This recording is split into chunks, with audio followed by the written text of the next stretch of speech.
ভোটের আগে আবারও সংবাদ শিরোনামে তামান্না খাতুনের গ্রাম মোলান্দি গ্রাম। আবারও সংবাদের শিরোনামে ভোটের আগে ফের কালীগঞ্জে বোমা। তামান্না খাতুনের মৃত্যুর পরেও বোমার পাহাড়। মোলান্দির একাধিক এলাকা থেকে বোমা উদ্ধার। দক্ষিণ পাড়ায় 2টি সকেট বোমা উদ্ধার। শিয়ালখেলায় 3টি সকেট বোমা উদ্ধার।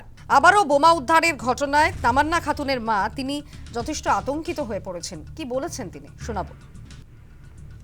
এমনই আতঙ্ক হয়ে গেছে যে আবার হয়তো কোন তামান্না যাবে, আবার হয়তো কোন মায়ের কোল খালি হবে, আবার সে ভোট আসছে, ভোটের আগে আবার বোমা যাচ্ছে, তো আবার কোন মায়ের কোল খালি হবে। তাই আমি প্রশাসনের কাছে অনুরোধ করে বলবো যে আর যত বোমা আছে উদ্ধার হোক মোলান্দিতে, আর একটা বোমা যেন না থাকে, আর কোনো মায়ের কোল খালি হোক।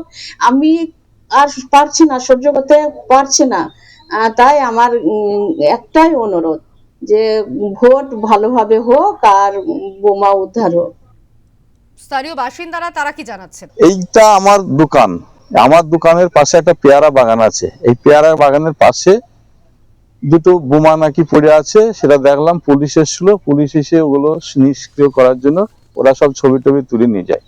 হ্যাঁ, এই সঙ্গে আরো ওইদিকে দুটো পড়ে আছে, এই পর্যন্ত আমরা জেনেছি, এছাড়া আর কিছু জানি না। আপনারা কখন দেখেছেন এটা? এটা গতকাল বৈকাল বেলায় পুলিশ এসেছিল, তখনই জানতে পারলাম যে হ্যাঁ, এখানে দুটো সকেট বোমা পড়ে আছে। আপনি কি তো দেখলেন? হ্যাঁ, আমিও দেখলাম, পুলিশ ছিল, আর পুলিশের সঙ্গে আমিও দেখলাম সকেট বোমা পড়ে আছে। কংগ্রেস নেতা অধীর চৌধুরী এই প্রসঙ্গে কি জানিয়েছেন শোনাবো। গঞ্জ কেন, সব গঞ্জে বোমা আছে, সব পুরেই বোমা আছে। বোমা, পিস্তল, গুলি বারুদ, লুট, সন্ত্রাস, দুর্নীতি থাকবে না, তাহলে পশ্চিমবঙ্গে তৃণমূল থাকার মানে কি হলো?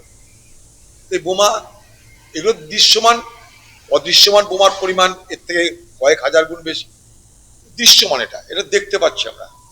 আর হিডেন কি আছে জানি না আমরা। বোমা, পিস্তল, গুলির তো পশ্চিমবঙ্গে অভাব নেই, কমসে কম মমতা ব্যানার্জি নেতৃত্বে। এখানে বোমা, পিস্তল, গুলি, মদ, জুয়া অ্যাভেলেবেল সব জায়গায়। তার জন্য